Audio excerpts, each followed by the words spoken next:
Gaaffii lakkoofsa tokkoffaa. Phexros yeroo hidhamu akkamitti mana hidhaatii baafame? A. Mana hidhaa cabsee ba'e. B. Ergamaa Waaqayyootu baase.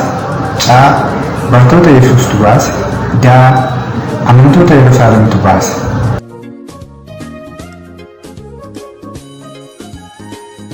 Deebiin isaa B. Ergamaa Waaqayyootu baase.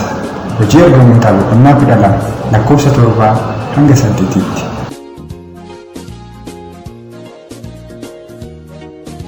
Gaaffii lakkoofsa lammaffaa. Daani'el boolla abiddaa dachaa 7 boba'utti darbatamee utuu hin du'in hafe. A. Dhugaa. B. Soba.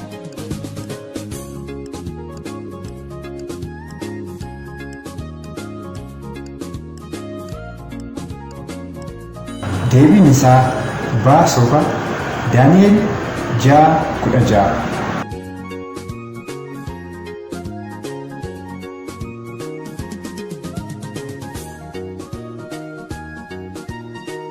Gaaffii lakkoofsa sadaffaa.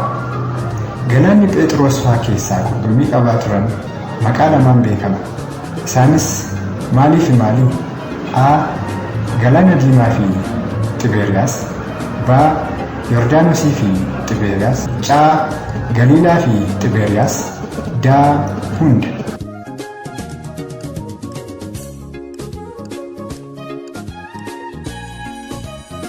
Deebiin isaa C. Galiilaa fi Xibeeriyaas.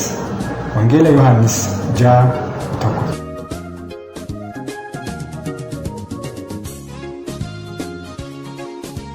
Gaaffii lakkoofsa arfaffaa. Dubartii ishee kamtu Eeliyaasin ajjeesuuf ture? A. Elizabeth. B. Haannaa. C. Maartaa. D. Asteer.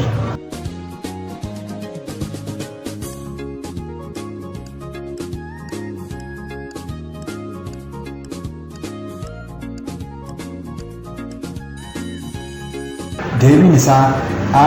Elizabeth. Macaafa Moototaa isa tokkoffaa boqonnaa 19 lakkoofsa 2.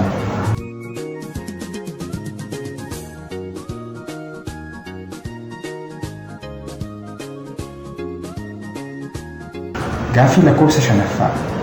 Maqaan haadha manaa Piriskillaa Aqiilaa jedhamti. A. Dhugaa. B. Soba.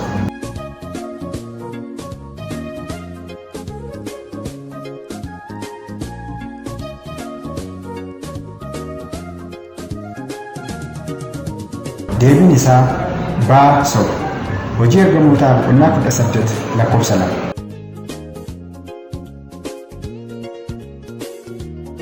Gaaffii lakkoofsa 6ffaa. Yesuusii wajjin namoota bakka duwwaa hojiin isaanii immoo bakka duwwaa turetu fannifame. A. 3 barsiisota seeraa. B. 2 luboota. C. 2 saamtota. D. 2 bartoota isaa.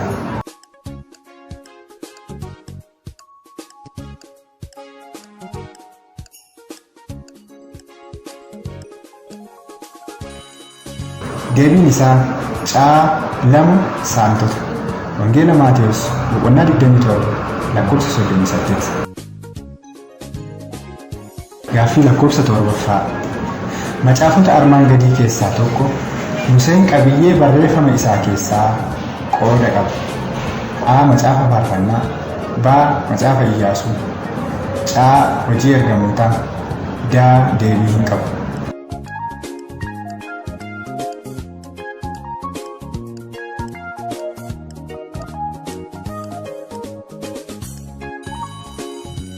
Deebiin isaa A. Macaafa faarfannaa.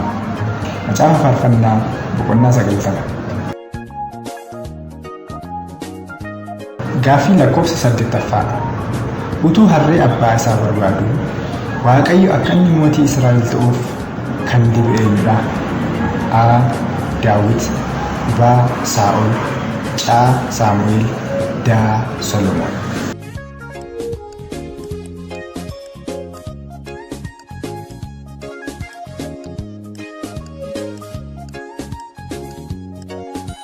Deebiin isaa B. Saa'ol.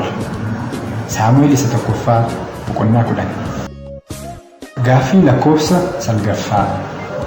Abbaa manaa fi haadha manaa tajaajila Phexrosiin du'an eenyu fa'i? A. Aqiilaa fi Phirisqillaa. B. Zakkaariyaasii fi Elsaabeet. C. Abrahaamii fi Saaraa. D. Anaaniyaasii fi Safiiraa.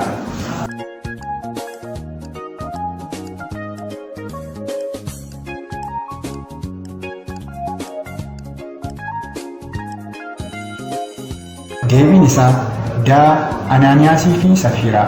Hojii ergamootaa boqonnaa 4 lakkoofsa 1 hanga 11tti.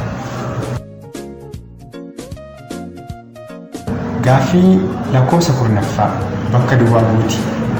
Kakuu moofaa keessaa macaafata mata dureen isaanii maqaa dubartootaan barreeffaman meeqatu jiru? Isaanis eenyu fa'i?